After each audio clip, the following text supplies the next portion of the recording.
Propulsion module अलग होने के बाद अब ये सीधे चांद की ओर बढ़ रहा है। सब कुछ ठीक रहा तो चंद्रयान 3 का लैंडर 23 अगस्त को चंद्रमा पर सॉफ्ट लैंडिंग करेगा।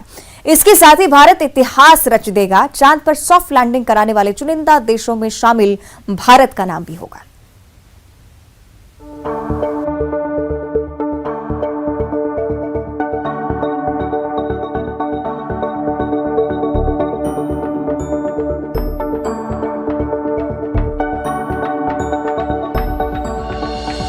अब चंद कदम दूर है चांद, खास है 23 अगस्त की शाम।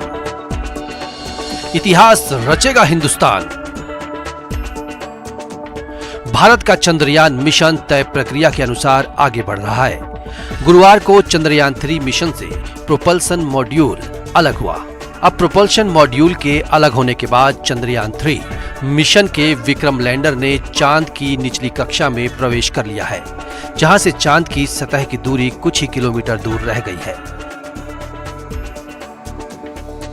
इसरो ने बताया कि लैंडर मॉड्यूल सामान्य तरीके से काम कर रहा है।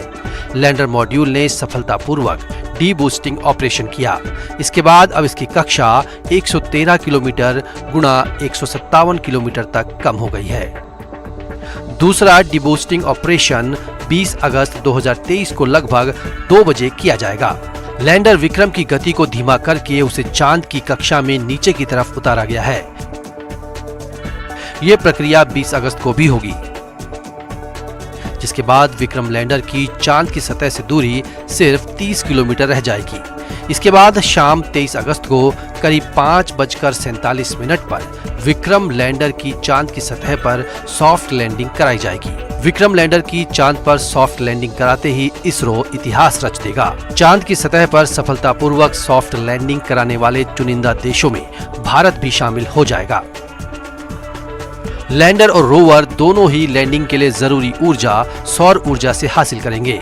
क्योंकि अभी चांद पर रात है और 23 तारीख को सूर्योदय होगा, यही कारण है कि चांद की सतह पर लैंडिंग की तारीख 23 अगस्त रखी गई है। चंद्रयान 3 मिशन के तहत इसका प्रोपल्शन महीनों तक चांद की कक्षा में रहकर चांद के रेडिएशंस का अध्ययन करेगा।